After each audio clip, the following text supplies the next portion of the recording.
to the Never Too Early Fantasy Football Podcast, where it is never too early for fantasy football.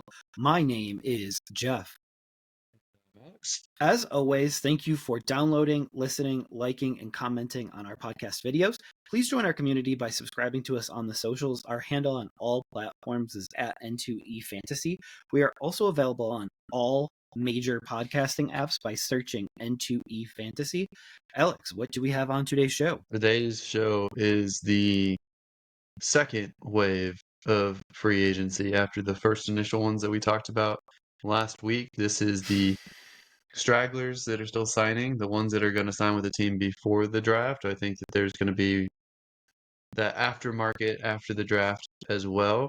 So we will be covering those and any other relevant news for you guys. So Jeff, they believe we have this broken down by division. So why don't we start with the AFC East division? What's going on there?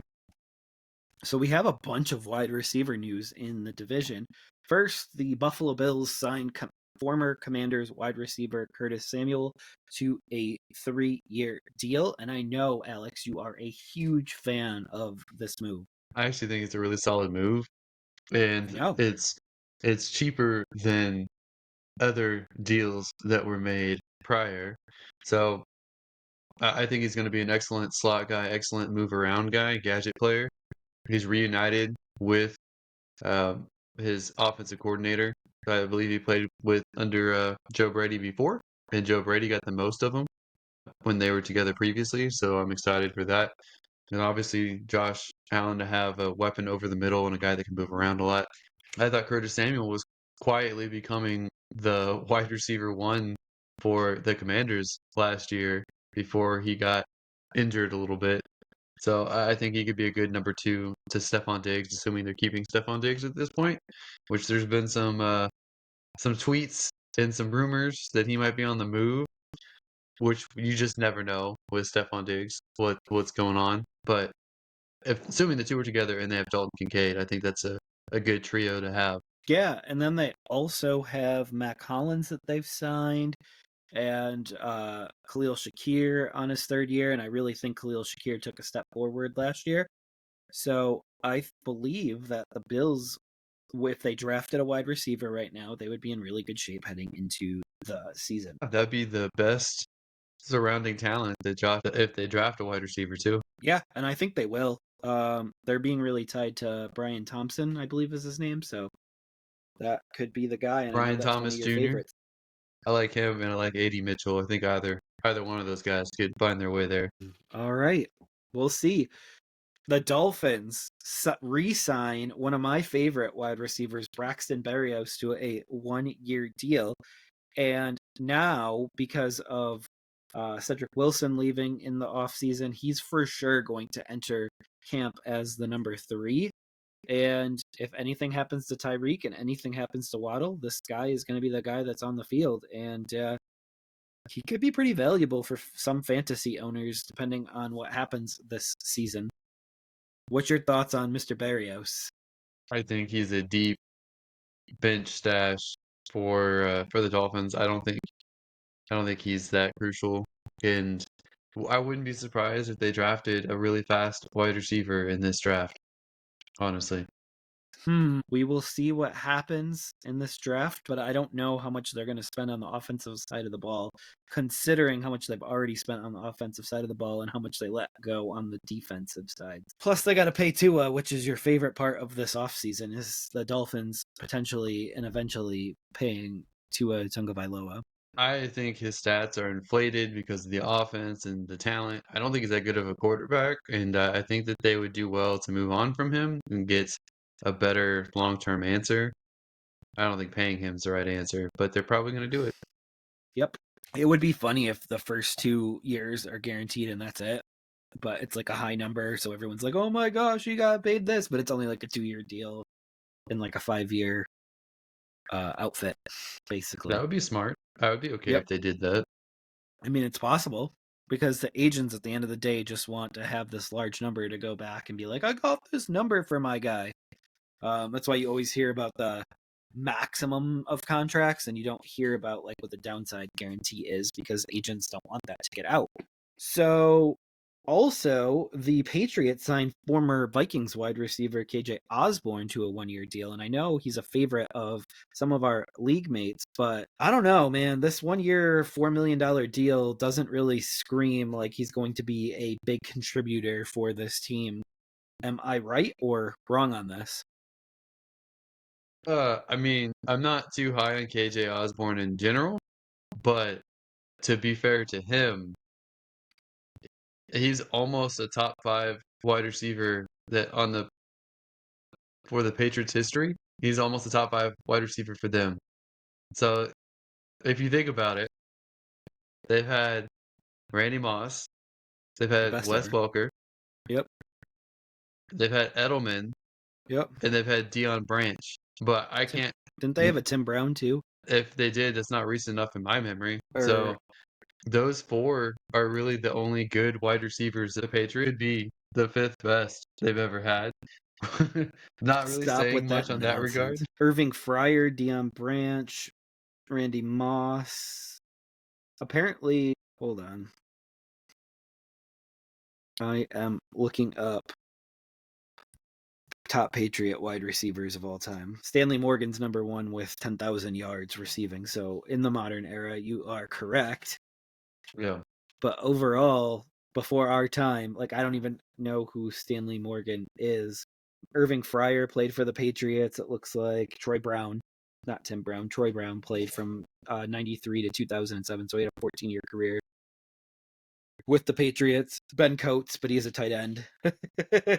Terry Glenn. Okay. You forgot Terry Glenn. Terry Glenn is definitely better than KJ Osborne. Okay. So he's in the top 8 wide He's receivers. probably, top 8, top 10, somewhere in there. But I do think we'll pass him at some point because I know you're a fan of him. I'm also a fan of him. I'm a big fan of Kendrick Bourne as well. I just don't think he's been able to put it together because he's had all the non-Tom Brady years. So I think that's been a big deal. And he had 2 special teamers or a defensive coordinator as a offensive coordinator 1 year. So I just it'll be interesting to see how that receiving core shakes out this year. I currently have Branch sitting as the 4th wide receiver. Or not Branch, sorry. Osborne sitting as the 4th wide receiver behind Douglas, Juju, and Bourne. But obviously that could change once we hit camp. I also have Kayshon Boutte, who is in hot water because I think he did some gambling as well or something. Yeah, he's done. You think he's done? Done? At least a year. So we'll see how much longer than the year that he gets, but it's not pretty. Because I thought he had more upside than some of these guys. He 100% than Kendrick Bourne, at least. I thought he had more upside than him, but he got himself in trouble. Sometimes, as we've discussed with a certain quarterback that we'll get to very shortly, sometimes it's not about physical attributes and it's what's up here in mental. And I'll be honest right now, Boutte or however you say his name, he just doesn't have it up here. Like that smart gene is just not there. And people either have it or they don't have it. Especially when it came after Ridley, after the Detroit Lions locker room, and he still did some gambling stuff. It's dumb. It's not smart. You can't be doing that after Ridley. Ridley took one for the team and really showed that the NFL's not joking around about this. Like I get it. The first guy, like there's probably a bunch of guys that thought they could skirt the rules, and maybe Ridley was one of 100 that were caught. Maybe he was one of 1 caught. Who knows? But I'm sure people thought they could skirt the rules, and then all of a sudden, wham! Indefinite suspension. It will be interesting, but let's move on to the Jets here. So the Jets release wide receiver Corey Davis, and if that name sounds familiar, he was with the Jets the last couple of years, but he retired before last season started, and he just applied for reinstatement from retirement. He's 29 years old, and he could be a decent depth piece for an NFL team right now. And in his place, the Jets signed wide receiver Mike Williams to a 1-year deal, who was cut from the Chargers earlier this offseason, or this non-playing season, because trust me, there hasn't really been much of a off season downtime this last week and a half. Like there's been transaction, sometimes late at night transactions. What do you think of these two Jets moves, and where would you like to see Corey Davis potentially play? I think Corey Davis would be a really good dart throw for a team because he has a first round pedigree and he's had a couple near 1,000-yard seasons on bad teams. So I think he is capable of upside being a number two, but likely a number three on a team somewhere. It would be funny if he went back to Tennessee. That would be funny to me. I could see him going to virtually any team that needed another wide receiver. I would have thought that the Jets would have wanted to keep him because they can still use another wide receiver on that team, but he'll probably go to a division rival, my guess. So we'll see. Yeah, mute. Were you surprised that they replaced him with Mike Williams? No, not really. I felt like Mike Williams is the wide receiver that they needed, opposite of Garrett Wilson. So those two complement each other pretty well. I feel like if Pittsburgh had signed Mike Williams, Pickens and Williams kind of overlap on skill sets, so that would have been kind of weird. And I thought the worst scenario for him was going to the Panthers because I think that the Panthers would want someone more athletic and dynamic at this point to go opposite of Deontay. Because Deontay would be more of the slot wide receiver and guy that you move around. And you'd want a better deep threat at this point than a 29, 30-year-old Mike Williams who has had a few injuries. That's just my Has he been thought injured a process few there. times? Mike Williams? Yeah. Yeah, he's been injured a few times. He has? Jeff, we've had these conversations about the Chargers wide receivers and how fragile they've been. So I am just kidding. I don't believe that so there was one time in his entire career where he got through 16 games. There's actually a surprising amount of times that he got through 15 games as well. So he actually got through 16 games in 2018 and 2021, and he got through 15 games in 19 and 20. So he actually recently has more injury concerns, which if you would have asked me, I would have said that he missed at least 5 games a year, and that's incorrect. So maybe we are a little harsh on Mike Williams at this point. yeah. What's interesting is I thought Mike Williams would have been the one to go to like the Bears or gone to another team like that instead of these other teams that were actually interested. So it's probably the best of the three spots that were named, but there could have been other spots that were better. Yeah, I heard the Jets got him into the building and they just didn't let him go. I mean, that's one way to sign a free agent. Yeah, they kept offering more money. Yep, and they offered him a breakfast sandwich with Taylor ham. So that's like a big thing up in the New York, New Jersey area. Because as we know, the Jets are not from New York. All right. Only one New York team. The Buffalo Bills. All right, the AFC North. All right, you ready for this doozy? This is kind of what we were talking about and alluding to a little bit earlier. With just because you have the physical attributes does not mean that you can always put it together on the field. The Chicago Bears trade quarterback Justin Fields to the Pittsburgh Steelers for a conditional 6th-round pick, and basically that can move up to a 4th if Justin Fields plays over 50% of the offensive snaps. So that pretty much locks and solidifies in Russell Wilson as the starter for the Pittsburgh Steelers through at least week 9. And at that point, they might be in playoff contention, and you're not going to change it when you're having a team that's in playoff contention. So it'll be really interesting to see how the season goes and see if Justin Fields ends up getting any playing time. Yeah, I think it's kind of a hedge your bet kind of situation. I think that they got both these guys in here. So either way you look at it, they've got at a bare minimum at least an average or above average starter, and they have a top backup in case that guy goes down. They're not going to rely on the quarterback that much because they're going to be handing the ball off. They're going to have a good offensive line. They're going to have a good defense because they improved on defense as well. And I expect them to target a wide receiver in the draft and a center in the draft. So I think it's going to be a really good team. And I think with these moves, because they don't need like a true franchise guy, with these moves, I think that they put themselves in the position to win their division. It's a tough division, but they at least have a very good fighting chance to win it. And I think that Russ is the better option at right this moment, but he's older and he's a veteran. And I think Justin Fields could potentially be a gamble where the Steelers don't pick very high every year. They typically make the playoffs. So they'll never get a chance to get a guy high up in the draft at the quarterback position. And Fields is still young. He was a pretty talented player coming in. He's someone that they could potentially re-sign, bring in another 1-year deal, or do his 5th-year option, or work something out with him and keep him around, develop him, sit him behind Russell, and hopefully have their next quarterback of the future. So I think that's what they're going with these two guys. So I think they're paying less than $5 million for their two quarterbacks. They've completely revamped and redone their quarterback room, which I think that you would admit that's a very unlike Pittsburgh move. Like, they're normally very loyal to players. They're normally very loyal to quarterbacks, especially a guy that went to Pitt as well, like Kenny Pickett. We'll get to him a little bit later. But the Steelers are just making moves left and right, and I feel like they're the right moves. And in a weird way, it shows that Tomlin can continue to grow even in his double-digit years as a head coach here. So I think he's the longest tenured head coach right now, and you can correct me if I'm wrong there.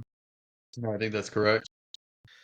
And so it's either him or Harbaugh.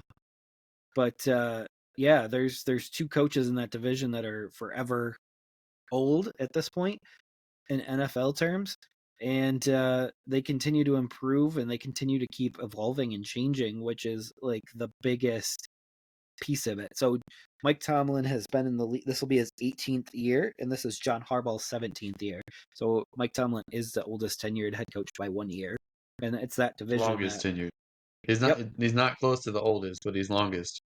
Yes, that is true. That is true. He might be close to the oldest now that we've recycled out Pete Carroll and Bill Belichick this last year. Andy Reid is in his 70s, I'm pretty sure. Yeah. Yeah, we're getting pretty close, though. He's getting cycled up every year. Gerard Mayo's younger, probably. Yeah. But the real question with Mike Tomlin is he going to bring his son to the Steelers? You love engaging in rumors. Would you like to let us know what this potential rumor is?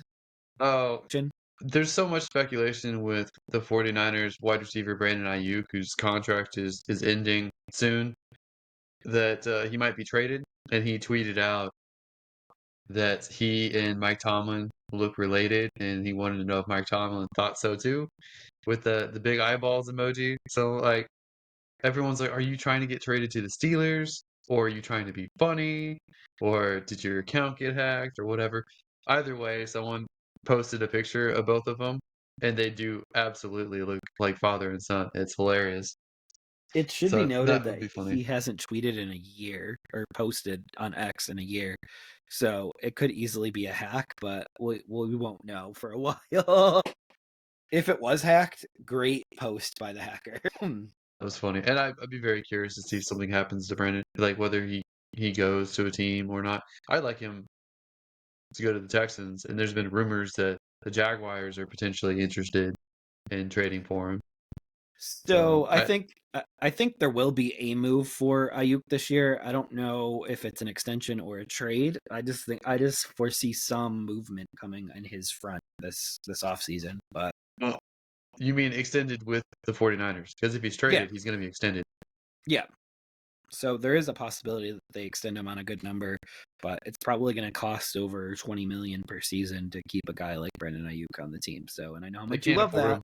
They're already paying Debo. They can't afford Brandon Ayuk. They're going to trade him. Could move on from Debo next year and pay Ayuk. I mean, that is always a possibility too. I don't know. I think Ayuk's a lot more. He's not my type of receiver, so I just don't know what to explosive. Think about Ayuk. A lot of yards per reception, fast, half running back, but he wasn't your type of receiver either because you allowed him in our dynasty draft last year to go virtually for free. So, you're talking about Debo now. I thought you were still talking about Ayuk. No, Ayuk is my type of receiver. Debo is not. I like Ayuk. Debo, Yep. I wish I could be on, but I just never feel comfortable with him year to year. Every year seems like his numbers are just going to drop. It's possible. But another wide receiver that I don't like is Browns' new wide receiver, Jerry Jeudy. He signed a 3-year extension this week. For 48 million guaranteed, something like that. There is a rumor that his 5th-year option, which was picked up, is thrown into that guaranteed money because, as we've discussed, the agents like to throw in the most amount of money to make it seem like they got their player the most amount of money possible. And that's just kind of what agents do.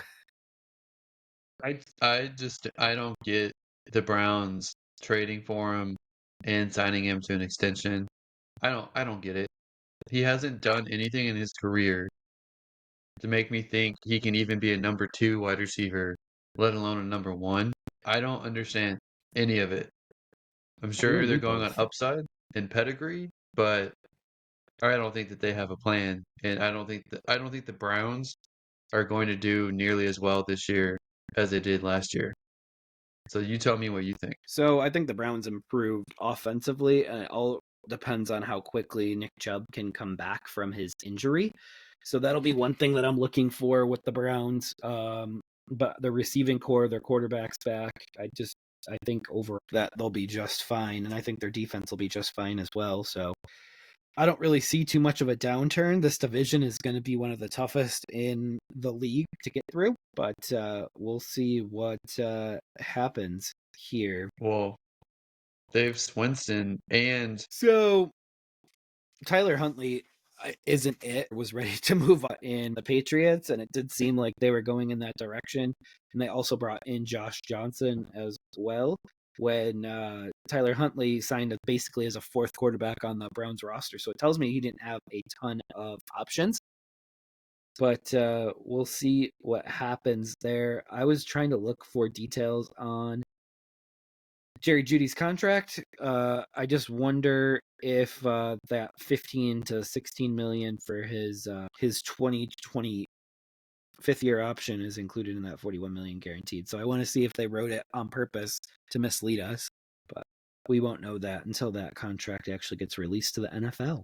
I just don't understand that contract, why they would even pay him that, because I would have traded for him potentially for like a 6th-round pick, and then I would have had him play out the year, and if he did well, then I'd give him a contract. Or tag him.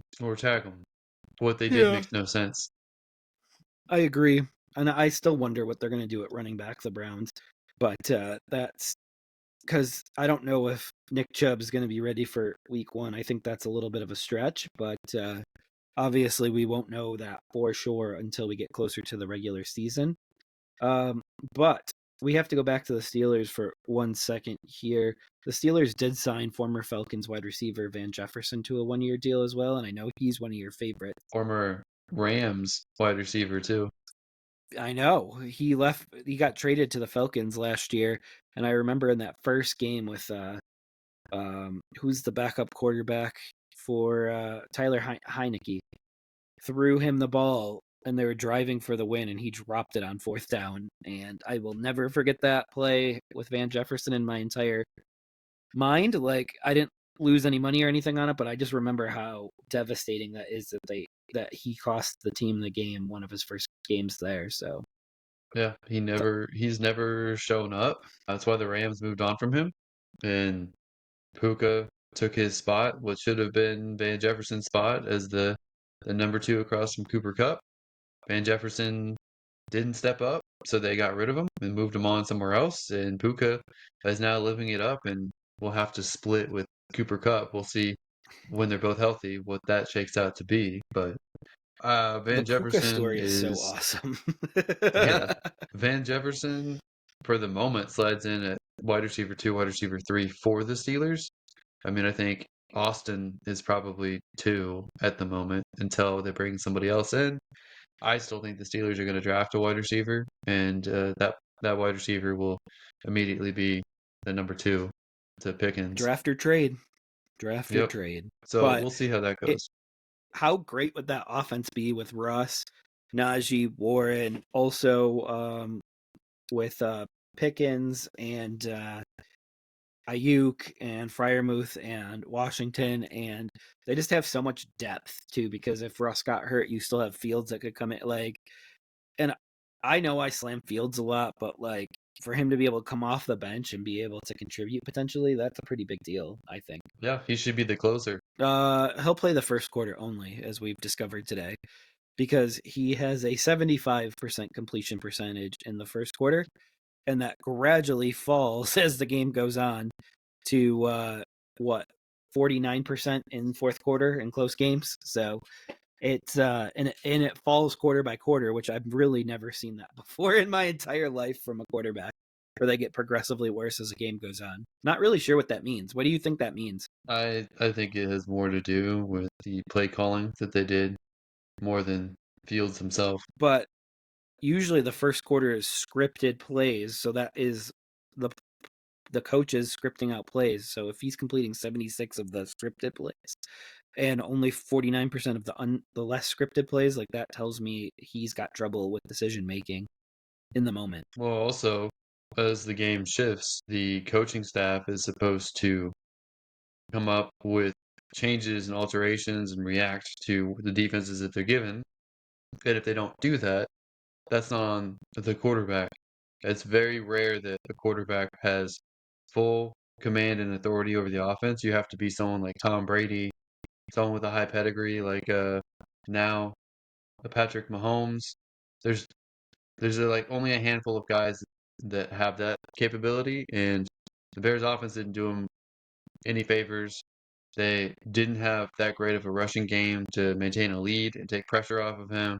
They still didn't have that good of an offensive line. Their wide receivers weren't good outside of DJ Moore, and DJ Moore is kind of more of an explosive guy than someone you really want to heavily pepper with targets. It's not like he's Keenan Allen, which now they have Keenan Allen, and Fields is not there anymore. So I don't know. Hey, you love Keenan Allen, and it took me a Who little doesn't? convincing. It took Who me a little doesn't? convincing to get you there, though. I You liked him. you It's just I thought he was injury prone until he had a couple seasons where he wasn't, and then this last year he got injured. well, he is not super injury prone at this exact moment, so he gets through games. I know he missed a bunch of last season towards the end of the season, but I'm not completely convinced that that wasn't because of the Justin Herbert of it all. You're Like as a soon as Herbert was out, big fan of players saying that they're injured and are sitting out when there's nothing to play for or they're not getting paid enough. I don't know if that's what happens or if he's just 31, 32. no, I completely agree. And there once Easton Stick was in last year, there was no reason for Keenan Allen to play any other games that season. So why would you even risk getting him injured? Yeah, All that's right, fair. you ready to move on to the AFC South? Sure. And we can Oh, start with the team that Keenan Allen should have been traded to, and that's the Houston Texans. The Texans signed Joe Mixon, former Bengals quarterback, to a 3-year extension after trading a 7th-round pick for him from the Bengals. And what it really shakes down to is it's actually more of a 2-year deal that they can get rid of him after the 2025 season if it didn't work out. They haven't done anything else at the running back position, so that makes me think that they're going to draft one of the running backs in this class and they're going to keep Dameon Pierce on the roster. So that's interesting to me, and I'm sure you're shaking your head like they should just move on from Dameon Pierce, but he's on a cheap deal and he can at least return kicks, if not, if he never recovers his year one rushing ability. But it's interesting. The Texans were trying to make a move for a wide receiver. I don't know if that's going to happen. so I believe that signing Mixon to the deal here was great because I think a veteran running back only helps a rookie slash second year quarterback.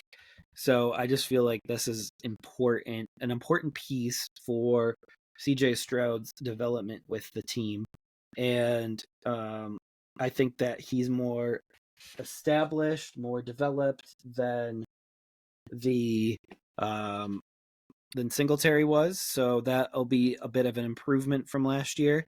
But I know you were, I know you were a big Singletary fan going into last year, and you became a bigger Singletary fan going out of last year. But I just think that he's a much more complete back at this exact juncture than Singletary is. And that some of that was a joke because I know that you were a Pierce guy going into last year, and I know we battled about that. And I was just like, listen, I see it as a Singletary's coming from Buffalo, where they had much more success, and I kind of see that the same way here with Mixon. But Mixon has been a true bell cow a good chunk of his career. So I think this is really like a 2-year extension, as you had said, because I don't think that they're eliminating this year of the deal, and I think that they're adding 2 years onto the deal, and probably only one of them is guaranteed. So we'll see what happens. Oh, right. Well, the Titans, after signing Calvin Ridley to a massive deal, the 4-year, $92 million deal, they have also re-signed Nick Westbrook-Ikhine. And I don't know why, but I'm sure it was a cheap deal. Hey, every team needs 6 wide receivers. The sixth one can't be a $20 million guy. But I like him. I think he's been a really good piece. I think we were talking offline about this. I think the biggest question about the Titans right now is how do you fit Hopkins and Ridley's stats into Will Levis, and then also have enough stats left over for Westbrook Akina, for the tight ends, for Jonathan Taylor. This really is a very quick make or break season for Will Levis. Like, I don't know how else to put it. Like, if it doesn't work this year, it's already over, in my opinion. So I don't know how true that is, but that's my opinion on it, is that it would already be over if he can't make this work somehow because of the talent that he has. You agree. And you can say the same thing about some other quarterbacks this year too, but I I just think that Westbrook and Keeney just isn't it, but it's good depth, I guess. Yeah, he'll be a good fourth-ish receiver behind Burks. So we're on the fourth receivers for teams, and there's some teams that don't have one or two yet. So interesting strategy there. But we can move over to the Colts here. Colts signed one of your favorites in former quarterback for the Browns, Joe Flacco, to a 1-year deal. Is he going to press Anthony Richardson for the job this year? No, he's purely a backup. He's almost 40 years old. He's deal to back him up and be the voice of wisdom as well to coach him up as much as he can too. I really like it. I think it's a low risk move, and I think Sermon is a decent backup running back. I don't think Sermon's going to get very many carries, but he's He might had be the he could be if they don't bring anybody else in. I think Sermon is a talented back that just has never taken off yet. So we'll see. I would love for Sunday Sermon to be a thing. Yeah, I mean, how many starts do you believe that Joe Flacco will make this year? The Colts. One or two is my guess. Okay. Do you think the Colts make the playoffs? Well, I think they have a chance to. It's hard because the entire AFC North could make it. So that's 4 teams. The Texans and Jaguars could also make it, so that's up to 6. Dolphins and Bills could make it. Chiefs could make it. So it's tough. I think they're borderline. It just depends on how things go. Yeah, I mean, anything short of where they finished last year would be a failure because they did it with the backup quarterback last year. So that's just my Well, opinion. to be fair, the Chargers completely fell apart and Joe Burrow got hurt. So I don't know if you can the Colts shouldn't have sniffed the playoffs at all. They got very lucky to make it, in my opinion. Yeah, we'll see. You know how I love my Minshew though, so watch the Raiders make the playoffs now with Minshew You'll have to starting. start liking Antonio Pierce from now on and Aiden O'Connell. I can like the quarterback, but not the coach. Is that a possibility? Sure. You're a big I fan think there's a good of them. of Aiden O'Connell. Is that what you're gonna say, or Pierce? Both. I You think root for I think you root for Aiden people. O'Connell versus Minshew is gonna be an interesting conversation. We can potentially turn that into a bet as well. I think Minshew starts more games for the Raiders than Aiden O'Connell. I think they brought Minshew in purely as a backup. He's getting paid more than O'Connell. O'Connell was like a 5th-round pick. Exactly. They don't have very much invested in him, so you're right. When you're right, you're right. Oh. All When right. you're right, you are right. All right, so we have one last transaction to talk about in this division, and then we can hop over to the AFC West, and that is just kicker news. Jacksonville Jaguars finally find a kicker. They signed former Commanders kicker Joey Sly to a one-year deal, and it does seem like he's going to compete with Riley Patterson for the kicking job, but kickers are people too. That they are. And we'll see if the Jaguars make any moves on the wide receiver front going forward, too. Why? They already have 3 amazing receivers with Gabe Davis and Zay Jones, and I guess Christian Kirk's all right too. Totally being sarcastic for our listeners and viewers out there. I don't like the Gabe Davis thing, but I think he's better than Zay Jones. And I really like Christian Kirk. I know you're not a fan of Christian Kirk, but they Who's need to do Christian Kirk? something. Former Cardinals? Former Cardinal? He did nothing with the Cardinals and then all of a sudden walked into a big contract with Jacksonville. First of all, he had one good year with the Cardinals. His last year with the Cardinals was encouraging, and that got him a contract. But that got him a massive contract. Like, it was also $75 million. He was also the only wide receiver to hit the market that was decent that year. I told you, a lot of wide receivers, and I told you this before the off season started, or the non-playing season, whatever we're calling it. Told you that the wide receivers just don't hit the market. Mike Williams was the one exception earlier that really hit the market. Calvin Ridley was another exception, but that was because Jacksonville didn't want to give up a second-round pick instead. Like, I feel like if that compensation wasn't tied to him, they probably would have had a deal signed before the deadline. And then we wouldn't even be talking about a change in a change of the guard here. But yeah, you're right. Kirk had almost 1,000 yards in Arizona's last year and 5 touchdowns, but that commanding that large of a contract was a little eye-opening in my opinion. Jaguars and Browns like to overpay for players. We need weapons, right? Everyone needs weapons.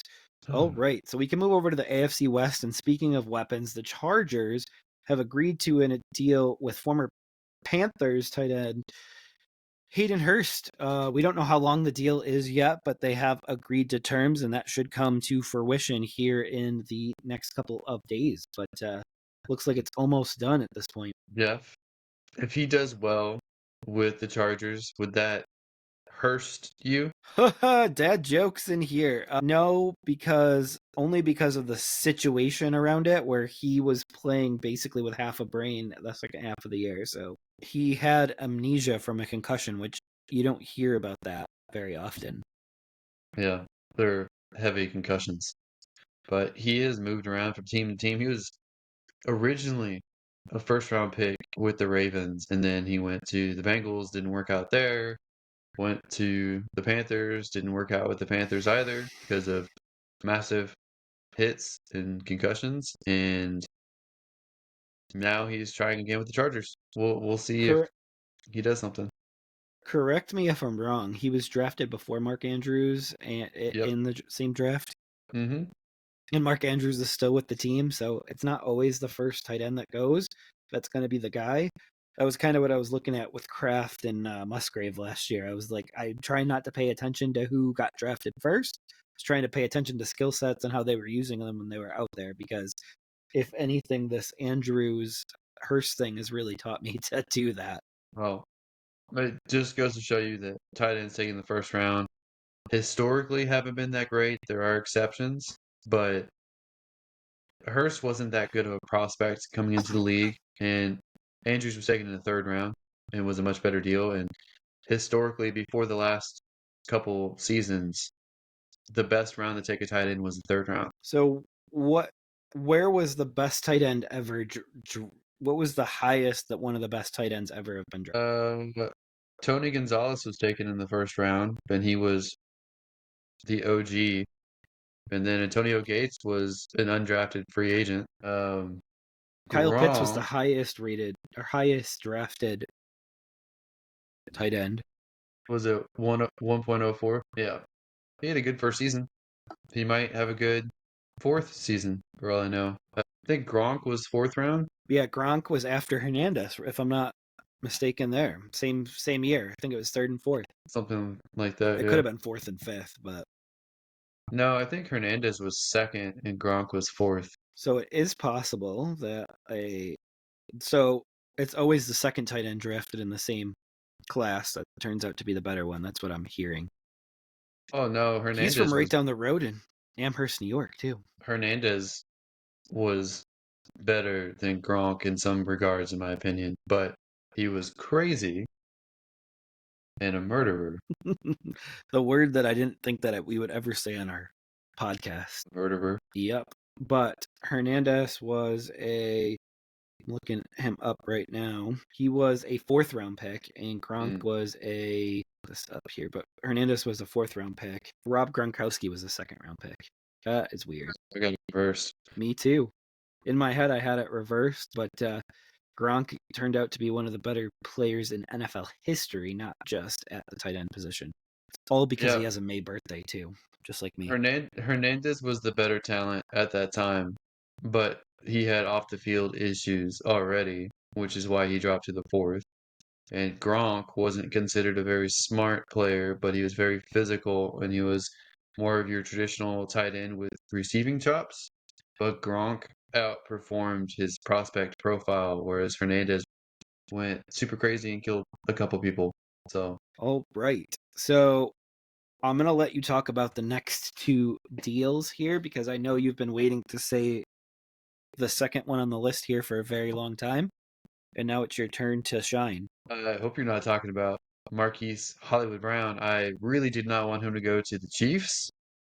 I felt like that was just hype, but he has gone to the Chiefs. He is a fast wide receiver.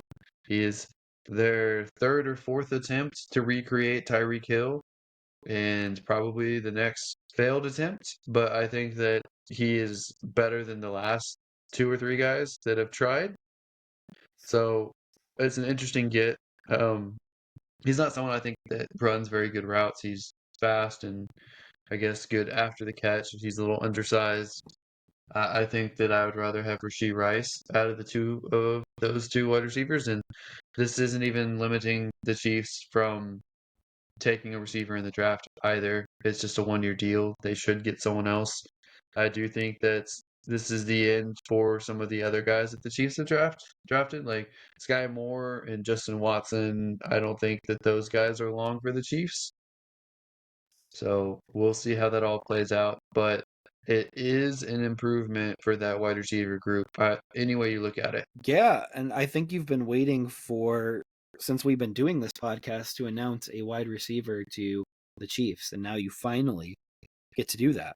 I know it's not the guy that you wanted, but hey, we can't always get the exact move that we want. But I honestly think Mike Williams would have been better. Mike Williams wasn't even looking in that direction, as far as I know. I also don't think that the Chiefs wanted to spend what Jets gave Mike Williams. Mike Williams he did not make it past the Jets visit because the Jets did not let him leave the facility. So it's just sometimes you just need to be very persistent. And yeah, they probably stole his car keys and they're like, sign the contract and we'll give you your car keys back. It's just, if I was a player and I got released by a team, my first inkling would be to play for a division rival, but maybe you just really want to play with the Jets. It's because you're so spiteful. Never, ever be petty, Jeff. Never. Never stick it to my division rivals. Oh, right. So that brings us to our last deal in the AFC West, and that is Raiders sign free agent running back Alexander Mattison to a deal that we don't know the length of the deal exactly yet, but he's going in to compete with Zamir White. What do you think of this deal, and who do you think is going to be the starter week one? I think Zamir White's the one with juice. I think Zamir White's the one who has a better upside, especially for fantasy purposes. But I do think it's going to be timeshare. The percentage split? Guess 55 to 60% Zamir White. Okay. So this is gonna be a shock, and I almost posted it in our group chat today, but I kind of wanted to tell you here on the podcast, but I have them both outside of my top 30 of running backs right now. Interesting. Because if you think about it, you're going to have both Montgomery and Gibbs in your top 30, so there's going to be a minimum 3 teams that don't have a running back in the top 30, and the Raiders just happen to be at one right now. But the draft could change that, and they could draft a guy and completely surprise us and move both Zamir White and Alexander Madison down the depth chart. All right, time to hop to the NFC. You have anything else that you want to put a bow on the AFC before we hop over? I think that's it. All right, we touched on this trade a little bit earlier. The Steelers trade quarterback Kenny Pickett and a 4th-round pick to the Eagles for a 3rd-round pick and 2 7s. Now, if your head's hurting from doing math, my head is also hurting from doing math in this scenario to kind of figure out what the actual compensation is, because it looks like they moved up around and they got 2 7s out of it. So there is that. But Kenny Pickett is going to strictly be backing up Jalen Hurts. Kenny Pickett did not like that the Steelers had brought in Russell Wilson, even though he said he was going to compete for the job. And he was okay with competition being brought in. The minute competition was brought in and he was not in the driver's seat, he quickly moved on to wanting to be traded and not being a good teammate. Anything on Kenny Pickett? Do you ever see him resurrecting his career, or do you think this is it and this is what we're looking at for Kenny Pickett for the rest of his career? This is it for him. I think he's going to be a backup from here on out. I think that he whined and complained and ended up in a worse situation, so he's kind of an idiot for doing that. And I've never thought he was a good quarterback prospect, like ever. And hand size does matter for quarterbacks. He never should have been a 1st-round pick. The only reason he was a 1st-round pick in that draft class, the only quarterback taken in the 1st round of that draft class, was because he played for Pitt, and Pittsburgh wanted the 5th-year option. They were the only team interested in him, and they overdrafted him for that 5th-year option, and he was terrible and couldn't throw touchdowns and couldn't master that offense and get the ball to his playmakers. So he's gone, and he was replaced by 2 guys that I think both of them are better than him. And it was a good move for the Steelers. It's not a terrible move for the Eagles just because he's going to be a backup for them. But yeah, they needed one. yeah, not who I would have wanted as a backup, but didn't cost them very much. No, and the skill set is a little bit puzzling in my opinion. Just there's no overlap between skill sets with Jalen Hurts and Kenny Pickett. So if something happens to Hurts, they're going to be changing that entire offense. AJ Brown and Devonta and Devontae are going to be pretty much valueless because Kenny Pickett won't be able to distribute the ball the way that Jalen Hurts does currently. So just all interesting things to pay attention to. And we can also talk about the rival team in the division, the Cowboys, who have had a quiet free agency period so far, have released Michael Gallup, released to save, I think it was $10 million on their cap, and also re-signed Rico Dowdle to a 1-year deal. So he is penciled in as the starting running back for the Dallas Cowboys, which is very interesting. So, Jeff, what do you make of those 2 deals? And so I like they gotten much worse in areas this year from last year. Now it does beg the question, who's going to be their starting running back? That's probably the position where they got worse at this year. I'm along the lines of they're going to have to do something more than this, because I just don't know if Rico Dowdle is going to be enough to satisfy a running back need for a team, because Dak always plays better with better running backs. And so it'll be interesting to see what they do at the running back position. Also, they released Michael Gallup, as you had mentioned, and Gallup now gets to move on and potentially find a new team. And now that a new team might benefit from this because they might have a player with a depressed value that is now fully healthy, and I do think now he'll be 100% the ACL tear a few seasons back, so he'll be an interesting probably third wide receiver for a team. Maybe. We'll see. All right, to the NFC North. Now, this is going to be an interesting one because the Packers re-signed running back A.J. Dillon to a one-year deal, but they used something in the CBA that helped lower his cap hit because he played the 4 years previously with the Packers, like a 4-year qualifying offer, which I had never heard of until this point. So kudos to the Packers for reading the CBA front to back and figuring out to do this, because this is the only time I've ever heard this specific transaction happen. But he should surely back up Josh Jacobs, and I feel like there's a lot of their skill sets overlap with each other. So we might not be seeing a lot of AJ Dillon this year unless Josh Jacobs needs a break or is injured. He should rely on AJ Dillon. I don't think he's lived up to his draft capital or hype, but it was like a $2 million deal. Yeah. Or a $2 million cap hit for the Packers. So it almost seemed like a no-brainer. Yeah.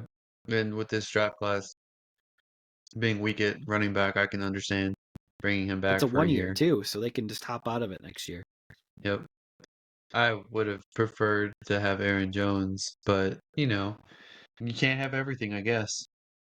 Well, Aaron Jones was, 14 million, and this is 2 million. So they're like, I think they got Jacobs and Dillon under contract for what it costs to have Aaron Jones under contract. So Well, they're still paying the cap. They still have the cap hit from Aaron Jones. So basically, it's like $26 million for 3 running backs.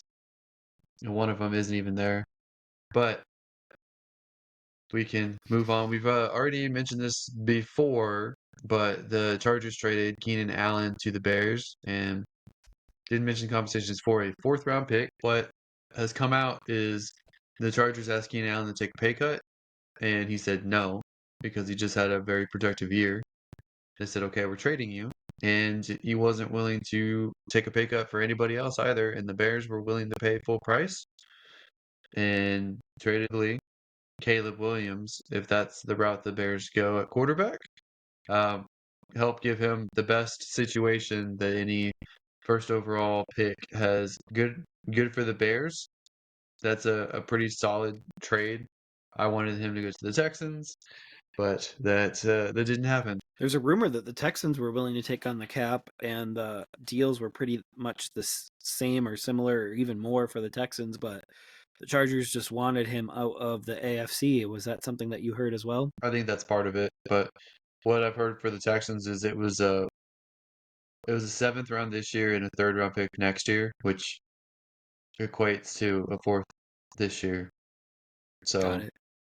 So they chose to get the pick this year. Full deal. They would have done the same contract with him. So the Chargers just wanted the pick now instead of the future pick. I can't say that I blame them because they do have slight rebuilding to do. And I say slight because I do think that they're still a pretty talented roster, and I do think they have a really talented quarterback, and they have a really talented head coach, and hopefully the GM is halfway competent. But if that's the case, then this team should be rising very quickly. And I do expect them to grab a pass catcher early this upcoming years, maybe multiples in the 1st and 2nd round. Oh, who gave up their 2nd round picks, multiple 2nd round picks, is the Minnesota Vikings, traded with my Texans for the 23rd overall pick in the 1st round. So the Texans no longer have a 1st round pick in this draft. Vikings have it. So the Vikings have the 11th and 23rd. And they gave up their 2nd this year, a 6th this year, and the 2025 2nd round pick that they had. And they now in striking distance to go get a quarterback, which is what I think everyone expects them to do at this point. Now, which quarterback they want to go up for, that's what's for debate. People have been saying J.J. McCarthy for a while. Other people have been posting links to the Drake May.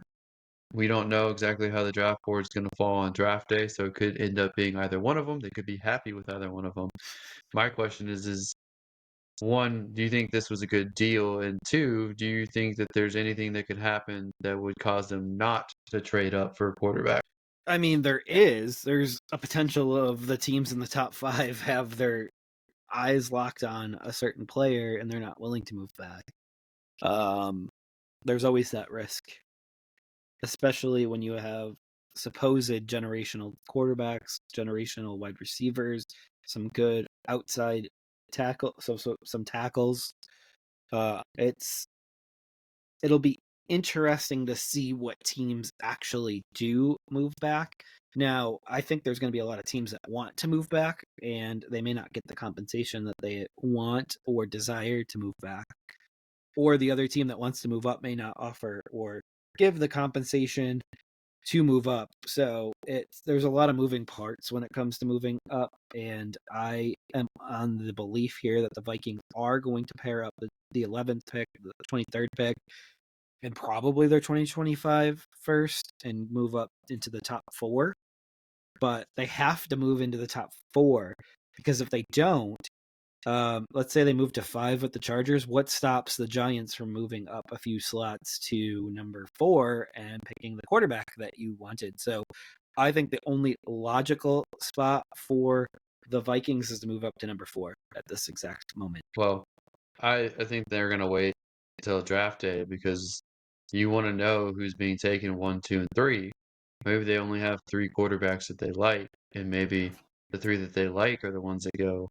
So then there's no point to trade up to 4. What if they don't like Jaden Daniels? What if it goes Who Williams, doesn't like Drake Jaden May? Daniels? I'm just saying, what hypothetical May, McCarthy, and what if they don't like Drake? What if they don't like Jaden Daniels? So, and you're sitting there at 4 because you traded up. Are they going to be happy with that? I don't know. No. So they could sit on it, but then they gave up all that capital. What do? They pick there. So I guess there's a lot of moving parts with that. Hopefully they fall in love with 4 quarterbacks for their own sanity. Yeah. Right. The But only no other players on the move yet. vision on the offense was Donovan Peoples-Jones re-signing with the Lions for a year. He's just depth to me. He's upside depth. I think that they could actually improve the roster and draft a wide receiver in this draft class, but we will see how that plays out. They're in a good position with all the signings that they've made all across the board, where they've covered the holes that they've had, and they can still improve, but they don't absolutely need anything at the moment. So they can take best available for someone that sticks out at them. Yeah. At one point you were big on Peoples-Jones. No, I don't think so. I thought you talked him up a little bit. Maybe you liked the trade to the Lions and you thought that with Deshaun Watson going there, you thought that he was going to get the biggest uplift, but that was before they had brought on others. I liked Tillman, Charles Tillman, or the guy that they got last year from Tennessee, more than Peoples-Jones, and I just think Peoples-Jones hasn't panned out in Cleveland, and I thought he had a better chance to pan out in Detroit. I think he's actually better than Raymond there and Reynolds, in my opinion. I don't think those two are that great. Jameson Reynolds is a Williams is free more agent. talented. What now?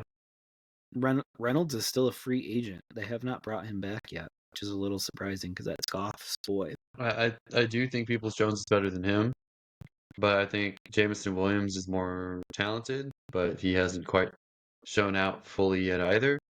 So I think that they could draft a wide receiver. I don't think it's out of the question. All right. So that does it for that division. We're moving over to the NFC South. The Saints signed former Dolphins wide receiver Cedric Wilson, who we talked about a little bit earlier, to a 2-year deal. I expect him to probably be the 3 or the 4. The Saints could be looking for a number 2 wide receiver in the draft as well. Yeah, that's entirely possible, and they could replace one Thomas with another Thomas. Well, that would be interesting. Oh, you've got him going to a couple of teams so far. I've got him going to a good fifth of the teams in the first round so far. We will see, right? You He could is be an right. LSU guy. It would make sense to go to the Saints. We will see if the Saints come marching in with a offer for the rookie wide receiver. The only other move this week in the NFC South is the Cardinals traded wide receiver Rondell Moore to the Atlanta Falcons for quarterback Desmond Ridder. This is a rare player for player trade with fantasy relevant players. What do you make of this trade, and who do you think? I think that the Falcons won that trade, and I think Rondale Moore is a better value than a conditional 6th round pick. So I think that the Falcons got more for Ritter than the Bears did for Justin Fields, which is annoying because I think Ritter's a worse quarterback than Justin Fields. This means to me that the Cardinals losing Hollywood Brown and losing Rondale Moore now, I think that they're definitely taking a wide receiver in the draft, and they're definitely going to take one of the top guys. So I totally see that happening. And the Falcons did a nice dump of Desmond Ritter to get something of value and get in a receiver that they didn't really have before in Rondell Moore. So I like that for the Falcons more so than the Cardinals. So, you know how we're just talking about how Minnesota Mm-hmm. kind of secure getting a quarterback ahead of the Giants? So, I think the Cardinals would be comfortable moving back to 11 because I do think they would get one of the top three wide receivers, I believe. So they would have a shot at one of the top three wide receivers and be able to recoup 3 first-round picks. So I think the Cardinals could be smart here and potentially get additional picks for that pick. We saw them last year trade their pick, trade down with Houston, so Houston could get the 3rd overall pick in addition to the 2nd overall pick last year. And then the Cardinals traded back up to go get someone that they wanted. And I could absolutely see the Cardinals trading back and then trading back up to make sure they get one of the wide receivers. All very possible, if not likely, scenarios here along the way. No, So we'll see. that GM likes to make moves for sure. Hey, who doesn't like a good move maker here and there? I do. It keeps it really exciting and really energetic for the draft, which is what we look for in the draft. All right, so that we can hop over to the NFC West now. We've already covered that very first trade. Now Desmond Ritter backs up Kyler Murray, which I believe I could take another victory lap on, saying that Kyler Murray is their guy. There's no doubt that he's their guy, and now Desmond Ritter's there with a 0.0% chance of taking over for Kyler Murray, unless you see something that I don't see. I think he might not even be the number 2 quarterback there. We'll just see how that plays out. I mean, they still have Clayton Tune, don't they? So That's your guy. Clayton Tune could actually be the number 2. You beat the drum for him last year. I think that he's someone that needed to work through it because coming from Houston, it's not like you played against SEC teams or anything like that. So I think that he has to adjust, but he might max out as a backup. We'll see. Uh, but a quarterback that we know for sure is maxes out as a backup is Josh Dobbs, who just signed a 1-year deal with the 49ers to be a backup behind Brock Purdy. Jeff, the sensation that is Josh Dobbs just keeps getting passed around from team to team. Is this a good spot for him with the 49ers? No.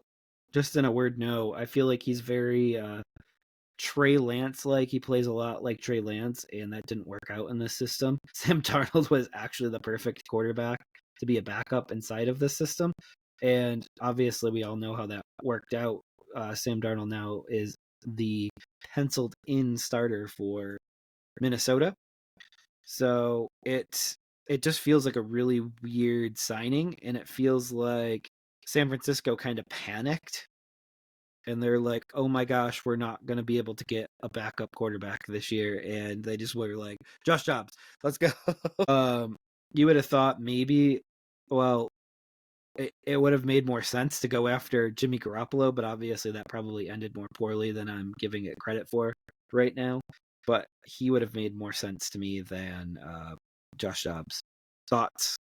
I think that the 49ers are very forward thinking and are very interested in compensation picks. So they probably have spreadsheets where they have everyone's value and what they think the contract's going to be and what they think they could be next year as well. And they're going to get a compensation pick for Darnold based on what he got paid from Minnesota. He was a cheap get for them, and he went for quite a bit of money to Minnesota to presumably be a bridge starter this year. And I think that they're looking at Dobbs, and Dobbs started multiple games for two different teams this year. And they're saying if we get him as a backup and we throw him out there and make him look good for a little bit, and just show some flashes, and he already has starting experience, and now he's played with the Shanahan offense. There's a lot of Shanahan tree coaches out there that may need a bridge quarterback next year, or may need a high quality backup, and they're going to get compensation picks out of this. That's what I think. They know that they don't have to pay him very much, so they get the difference in what Darnold got versus what Dobbs is getting, and then they think that Dobbs might get paid bigger next year. That's what I think. Yeah, I think you're thinking about that a little too deeply. I think the first part is what you nailed, though, because I believe that they're just thinking about this comp pick formula right now. And then obviously Dobbs could get something, but I think right now they wanted to buy a quarterback that was cheaper than Darnold got paid. So, and that kind of gets added into the comp pick formula. As far as Dobbs getting paid next year, like he was one of the last quarterbacks to come off of the free agent wire. So I don't know how many coaches and GMs are really looking at him as a starter going forward. Yeah, I don't think anyone really is. I think, assuming a lot of people flame out this year or next year, I think Dobbs could be viewed as a bridge at some point, but For not sure. right now. For sure. But he did something that not very many people can say they've done. He got benched by two different teams. Yep. All right. And in that same division, the Commanders, now that we know that they're taking quarterback at number two, they have traded Sam Howell, the starter from last year, and a fourth and sixth round pick to the Seahawks for a third and fifth. So there's a little bit of a pick swap there. Ultimately, I think the Seahawks get a cheap backup to go behind Geno, and I think that he's good enough to play and start behind Geno if anything happens to Geno, or if they just decide to move on from it after guaranteeing his money this year, which doesn't make any sense to move on from him. But I think both these guys, I think Geno is the stopgap. This is really the last year for him unless he blows up this year. And I think Howell is still young and can still be a potential quality starter. So this helps protect them if they're not able to get a rookie quarterback this year, that they still have a young guy behind Geno that they can develop. And if they do get a quarterback in the draft, then they can move on from Geno after the season and have Sam Howell as the quality backup or bridge guy moving forward. So it's a good move for them, and they didn't sacrifice much to be able to get him. And it at least ensures they have two guys who are capable of starting for their team. The Commanders in 2022, so this will be his 3 years old right now. They spent a fifth round pick. It was always earmarked to be a backup. I don't understand why they didn't keep him to be the backup for whomever they bring in. But instead, they went with Marcus Mariota to be the backup there. And it's a little puzzling that I think they're paying more for Mariota than they did for Howell. And that's a little puzzling to me right there. Like, I won't understand why the Commanders needed to ship him out of the building. Oh, they do have new owners. The new owner and his people are more basketball people. So they think that you have to perfectly match up your backup's play style with the starter, which, can work. Doesn't have to be that way. But anyone who thinks Mariota is even a solid backup anymore is completely wrong and doesn't know what they're doing. So I think that the tea leaves, as you like to say, have shown that they are more likely leaning Jaden Daniels if Caleb Williams goes number one, and Mariota is somewhat the similar play style as him, but Mariota's just not a good quarterback, and I think that he isn't even a good number two for a team. So I agree. They should have Uh, kept Sam Howell. yeah, it's a very, very, very puzzling move. And hey, it's not my team. It's not something I have to make an explanation about. But man, the guy was cheap. He was on a team friendly deal, and he got slaughtered for the team last year, like absolutely slaughtered. And then they're just like, all right, we're done, we're good. And to him, what to call it, but yeah, he's in a better place now. Normally we reserve that for people that have passed away, but he's in a Right. Well, someone that's in a better place now, in my opinion, is new Rams backup quarterback Jimmy Garoppolo.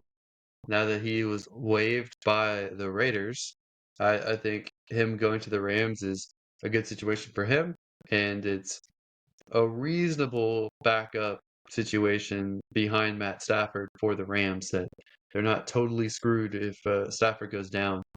I would prefer to have someone better as a backup, but Jeff, what do you think about it? So we got to remember that Jimmy is suspended here for the first two games. So I believe they drafted a quarterback last year, Stetson Bennett. Is that correct?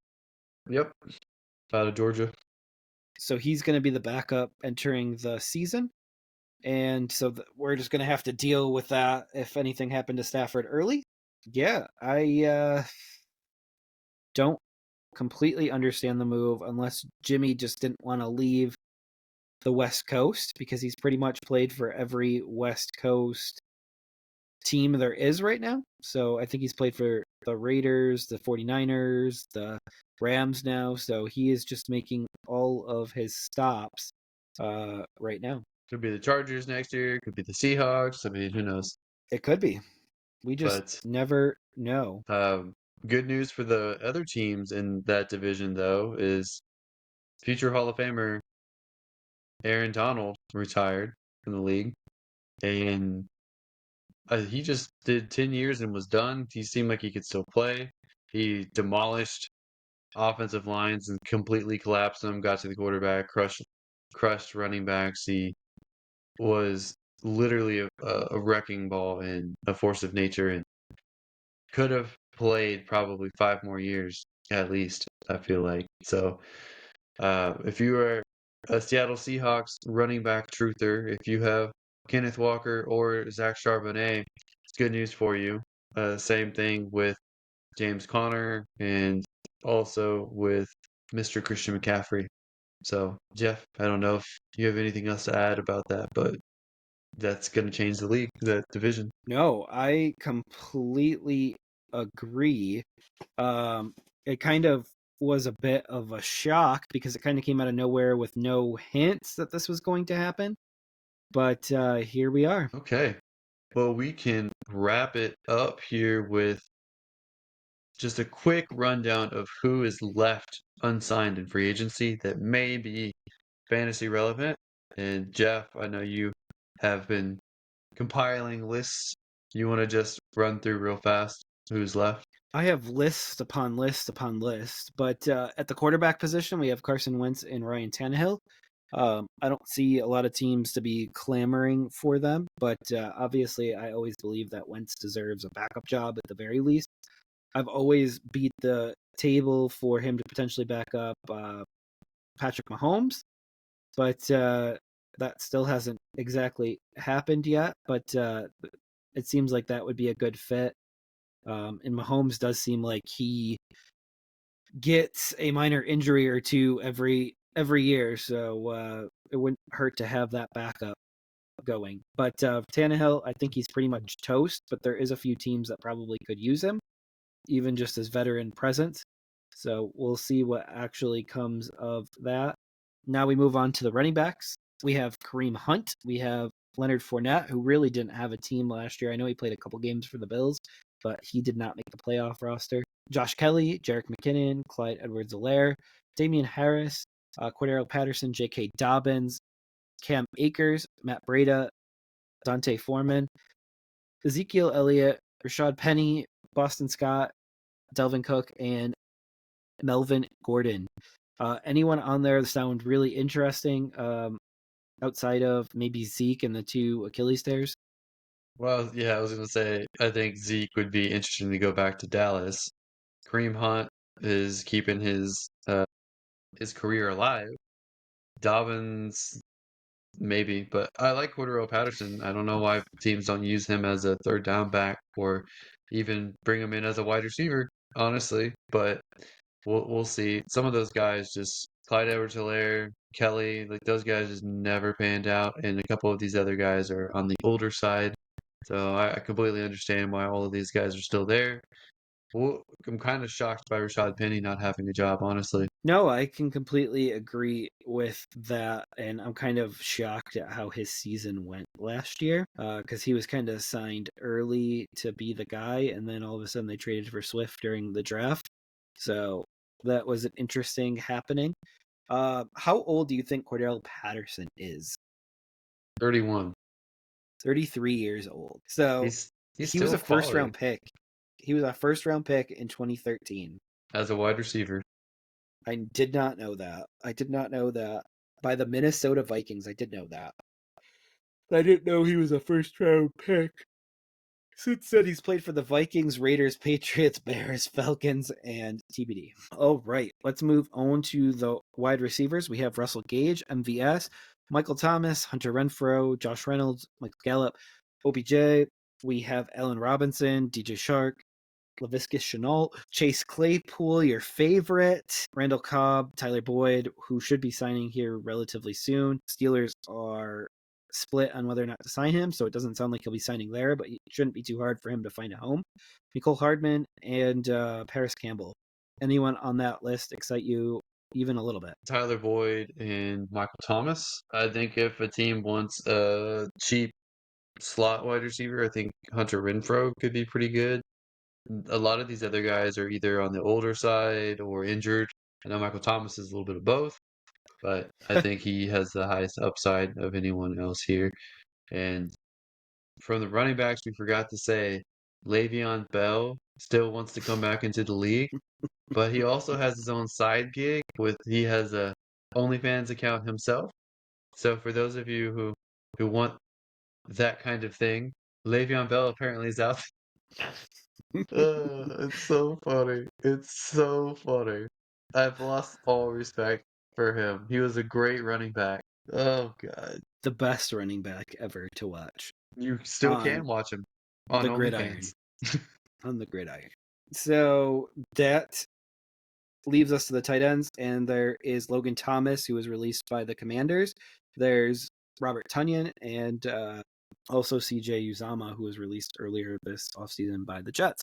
So not really much pickings left. Once these are gone, like free agency is pretty much done, and I expect a few of these to be lingering all summer. Like Julio Jones is not a guy that I expect to find a job right now. So, and he's someone that's unemployed right now. So he played for the Eagles last year. Yeah, I don't think he has much left in the tank at all. And he had an opportunity and he didn't really do much with it. So I know. I'll never forget the year that I traded him to you. I'll never forget it either. So that's why I'll never trade wide receivers with you. Because I can see the end earlier than most, and it's an amazing trait. Always trade him a year early instead of a year late. Did that with Diggs last year, but could come back to bite me this year. Well, I think that covers it. So that does it for this episode of the Never Too Early Fantasy Football Podcast. Thank you all for downloading and listening to this episode. Please don't forget to like and subscribe, and please leave us a comment and share the show. Every little bit helps. You can find us on all podcasting apps by searching N2E Fantasy and with our handle at N2E Fantasy on all social media platforms. Please join our community and give us a follow. Until next time, take care of yourselves and remember, it's truly never too early for fantasy football. Thank you again. Buddy.